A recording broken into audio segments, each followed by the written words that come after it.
I accept the Nobel Prize for Peace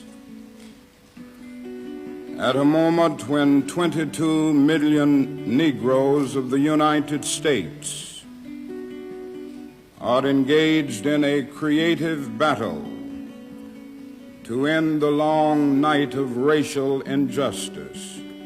I am mindful that only yesterday in Birmingham, Alabama,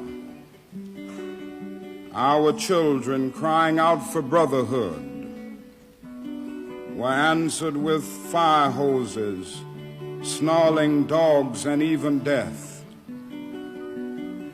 I am mindful that only yesterday in Philadelphia, Mississippi,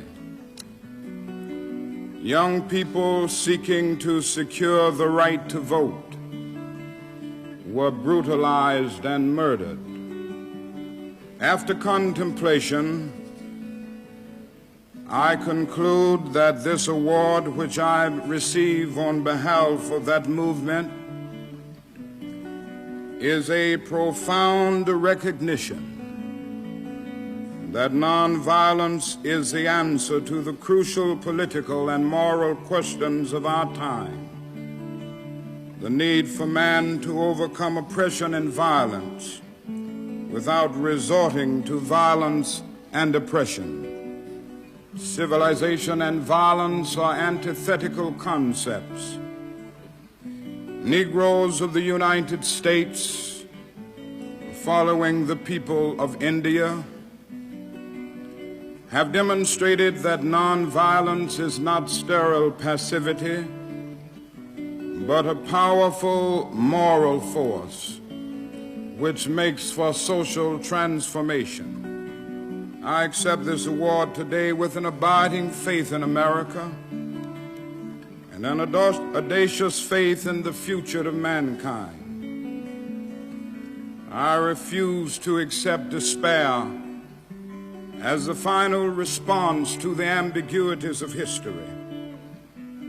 I refuse to accept the idea that man is mere flotsam and jetsam in the river of life, unable to influence the unfolding events which surround him. I refuse to accept the view that mankind is so tragically bound to the starless midnight of racism and war that the bright daybreak of peace and brotherhood can never become a reality. I refuse to accept the cynical notion that nation after nation must spiral down a militaristic stairway into the hell of nuclear annihilation. I believe that unarmed truth and unconditional love will have the final word in reality. Today I come to Oslo as a trustee, inspired and with renewed dedication to humanity. I accept this prize on behalf of all men who love peace and brotherhood. I say I come as a trustee, but in the depths of my heart I am aware that this prize is much more than an honor to me personally. Every time I take a flight, I am always mindful of the many people who make a successful journey possible, the known pilots and the unknown ground crew. You honor the ground crew, without whose labor and sacrifice the jet flights to freedom could never have left the earth. Most of these people will never make the headlines, and their names will never appear in Who's Who.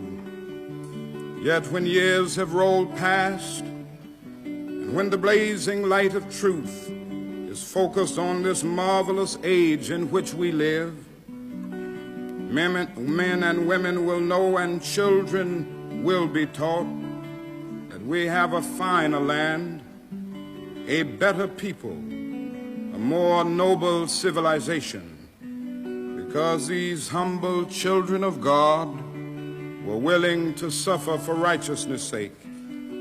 I think Alfred Nobel would know what I mean When I say I accept this award in the spirit of a curator of some precious heirloom which he holds in trust for its true owners, all those to whom truth is beauty and beauty truth, and in whose eyes the beauty of genuine brotherhood and peace is more precious than diamonds or silver or gold.